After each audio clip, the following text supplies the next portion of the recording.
What if I told you there was a crafting spot in DEEPWOKEN that most top players don't know about? The last video I could find covering the Lost Forge of Luina is over 4 months old, and then some of the items have actually been updated since then. If you've got a pile of Pathfinder drops and no idea what to do with them, listen up. The Lost Forge of Luina, it turns those junk drops into some really strong gear.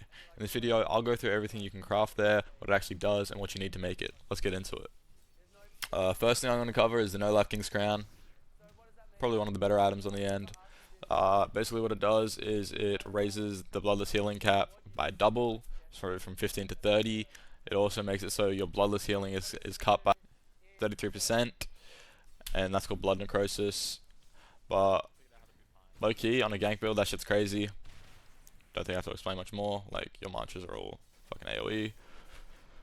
You need one Bloodforge Crown to craft it, whatever the fuck that is. I'm not saying that. Necrotic membrane as well.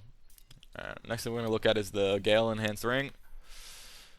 The Gale enhanced ring, once you flourish an opponent while wearing it, you apply suffocation for 4.5 seconds. It's pretty good.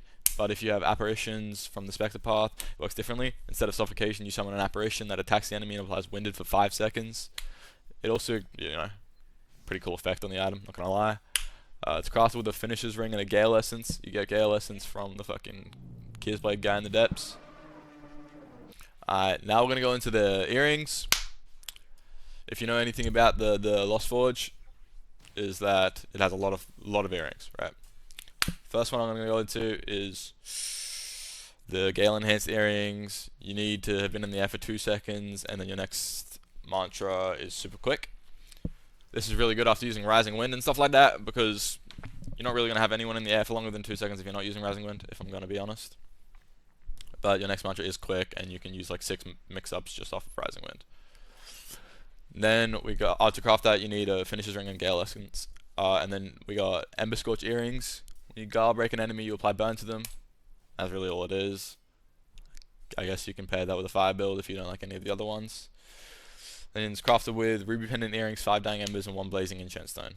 Like a budget option type shit. And then next you got the best one, low-key, Shiva's Pendant Earrings. You regen posture faster over time and get 20% more posture back when you land a parry. But unfortunately this one's been bugged for 4 months, so we can't really use that one. But it's crafted with Amethyst Pendant Earrings, 1 Doom of Coranthal Scale, and the Shiva's Codex. Shiva's Codex you get from BR. You need 5 more points or you can win. Pretty sure.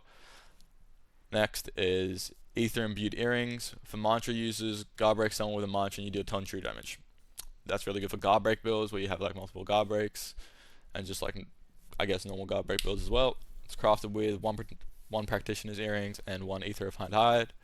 Ether Refined Hide is 2 Ferryman's Cloths, 1 Primiton Pelt, and 1 Mane, Dread Serpent's Mane, I think, off my top of my head. I'll correct it if it's wrong.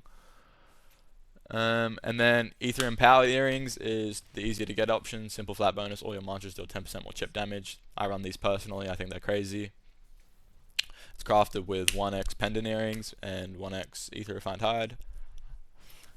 Now we got Regenerative Earrings, a cheaper version of the True Blood Earrings from Valve Iron, made from common drops instead. While you have temporary health, you heal 10% more from everything. It also is part of a set. I got more on that coming. It's crafted with the Old Blood Earrings, plus 5 Vampirism Enchant Stones and 1 Parasol Membrane. Now we got torso stuff that comes from the Lost Forge, is Revitalizing Pendant. Stand in direct sunlight and you heal faster, plus any anti-heal effect on you would last half as long. Doesn't work inside of Charm of Conflict. This can be very good in ganks, it can be very good in enmity. To craft this, you need 1 Wheel Pendant, 5 Solar Enchant Stones, and 1 Parasol Membrane. Next we got the Regenerative Pendant, a cheaper version of True Blood Pendant made from common drops. Execute or knock down an enemy, and your next health pack gives you an extra 50 temporary health. It only works if you're actually about to use a health pack. It's crafted with Cursed Blood Pendant, 5 No Life King Enchant Stones, and 1 Parasol Membrane. Now, talking about the one before, we got a set bonus, why you want both. Wear the Regenerative Pendant and Regenerative Earrings together, and you unlock a set bonus called Critical Heal. Basically, every time you heal, you have a chance to get an extra 30 health for free on a 5-second cooldown. The bigger the heal, the better your odds of triggering. And here's the part that makes this set actually insane from what I've seen. Bloodless gems and iceberg both proc this too. This means every gem or iceberg heal is a chance at a free extra 30 health on top. Heads up though, I haven't tested this myself. Take it with a grain of salt. I just saw it on the wiki commented, so might be fixed. Don't know. Alright. That's basically it about the items and stuff. There are definitely some items here worth crafting, and those are the ones I went over in this video. Everything else from the forge just isn't hitting the buff it was intended to give, or is straight up bugged right now. If you're an endgame player, PvE or PvP, you need to be crafting these. Let me know in the comments which piece you're making first, and drop a like if this helped.